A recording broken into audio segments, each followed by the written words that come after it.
प्रिय छात्र छात्राओं, आज हम अपने बीए पार्ट फर्स्ट के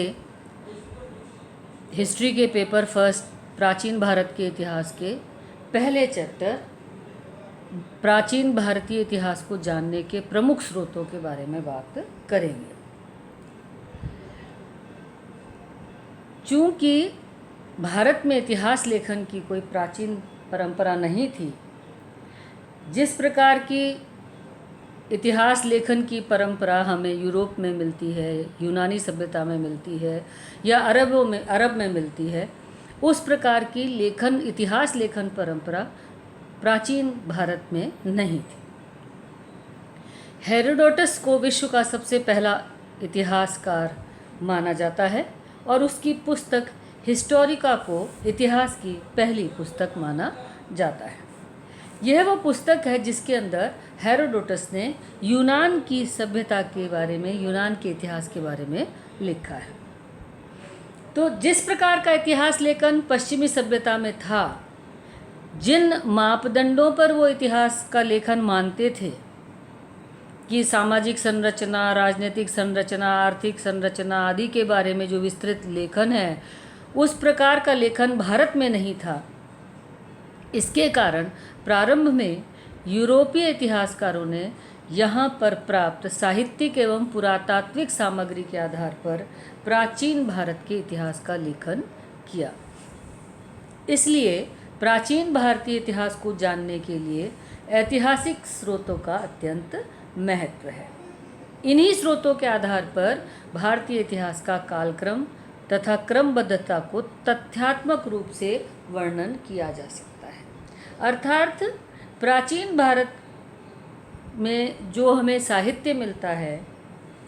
उससे हम इतिहास की संपूर्ण परिकल्पना नहीं कर सकते थे, संकल्पना नहीं कर सकते थे, और ना ही कालक्रम व क्रमबद्धता को निर्धारित किया जा सकता था। इसलिए पुरातात्विक स्रोतों को, जो उस समय के स्रोत थे,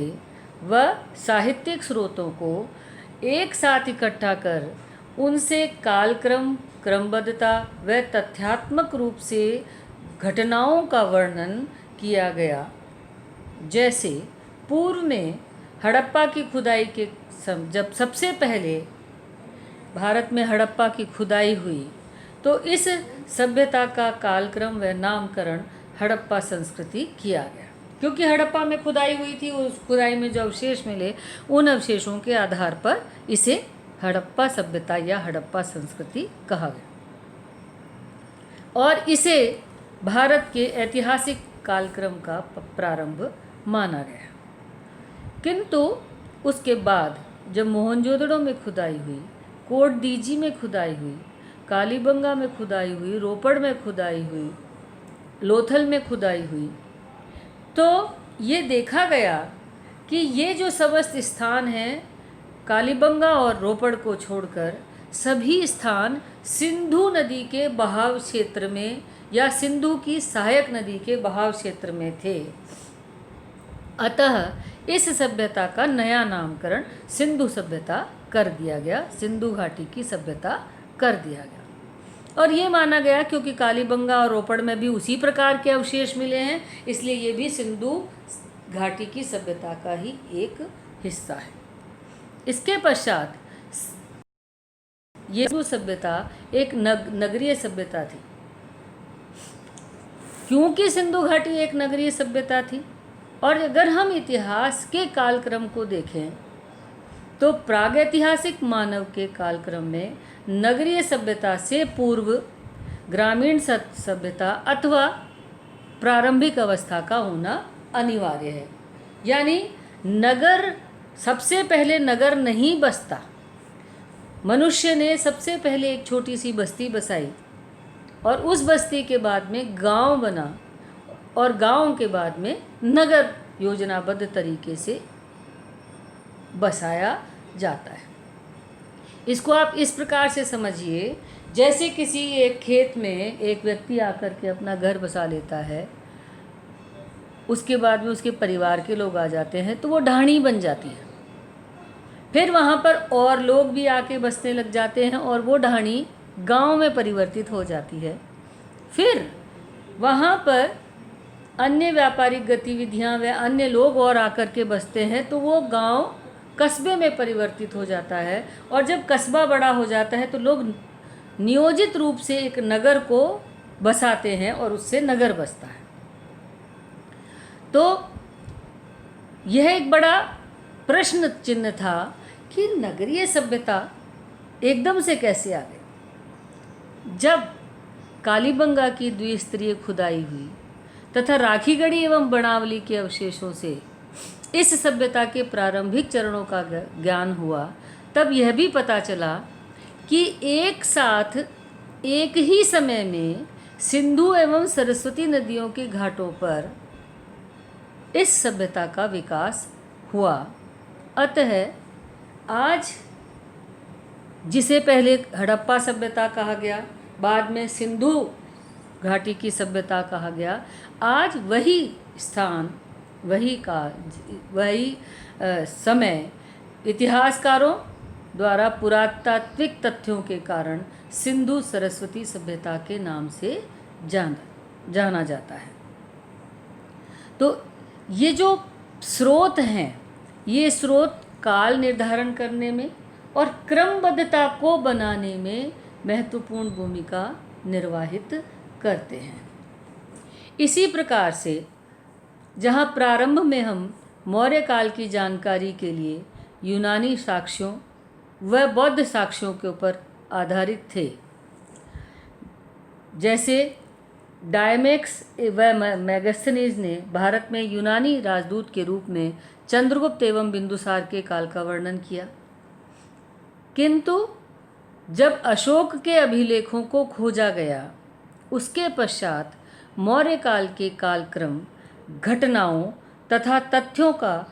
हमें सटीक वर्णन प्राप्त होता है। यहाँ हम यह बात और स्पष्ट कर दें कि अशोक के बारे में जब हम बौद्ध ग्रंथ, पहले हमें बौद्ध ग्रंथों से ही जानकारी मिलती थी, जब तक अभिलेखों की जानकारी नहीं मिली थी, तो अशोक के बारे में बौद्ध ग्रंथों में हमें अतिशयोक्तिपूर्ण वर्णन मिलता है। अशोक को बौद्ध ग्रंथों में चंडाशोक, कालाशोक, शोकाशोक नाम से पुकारा गया, यानी वह अशोक जो चंड के समान है, यानी मौत जिसका पर्याय है, वह अशोक जिसके आते ही शोक की लहर दौड़ जाती है, शोकाशोक यानी जिसके आते ही शोक की लहर दौड़ जाए, या कालाशोक, काल के समान अशोक। क्योंकि बौद्ध ग्रंथों ने यह तथ्य स्थापित करने का प्रयास किया कि अशोक बौद्ध धर्म स्वीकृत करने से पहले एक क्रूर, आतताई व एक हिंसक शासक था,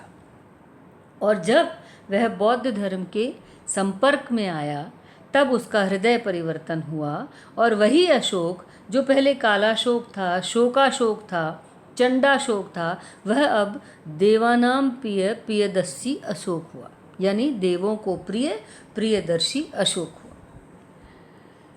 बौद्ध ग्रंथों में ही यह हमें उल्लेख मिलता है कि अशोक ने अपने 100 में से 99 भाइयों का वध किया था,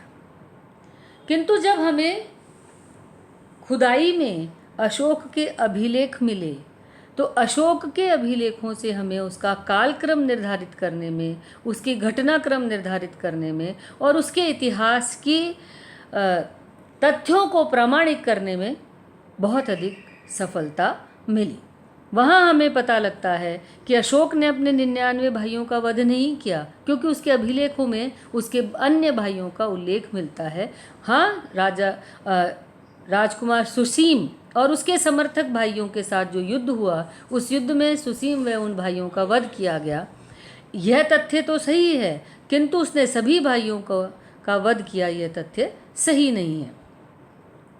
इस प्रकार इन उदाहरणों से यह बात स्पष्ट हो जाती है कि प्राचीन भारतीय इतिहास को जानने के लिए ऐतिहासिक स्रोत अत्यंत महत्वपूर्ण है, और इन्हीं के माध्यम से प्राचीन भारतीय इतिहास की संरचना की गई। मोटे तौर पर इन ऐतिहासिक स्रोतों को 2 भागों में बांटा जाता है, पुरातात्विक और साहित्यिक। पुरातात्विक अर्थात उस काल विशेष के उस खंड विशेष में जो भी अवशेष मिलते हैं, चाहे वो अभिलेखों के रूप में मिले, स्मारकों के रूप में मिले, मुद्राओं के रूप में मिले, पुरावशेषों के रूप में मिले, मृद भांडों के रूप में मिले, उस काल विशेष में, उस काल खंड में, उस स्थान विशेष पे जो सामग्री मिलती है, उस सामग्री को हम पुरातात्विक सामग्री कहते हैं। दूसरी सामग्री है साहित्यिक, यानी जो उस कालखंड का साहित्य, साहित्य चाहे वो धार्मिक साहित्य हो या लौकिक साहित्य हो, वो जो साहित्य है उस साहित्य के माध्यम से हमें तात्कालिक इतिहास की जानकारी मिलती है। अब हम अपने अगले लेक्चर में इन स्रोतों को विस्तृत रूप से इनके बारे में हम बात करेंगे।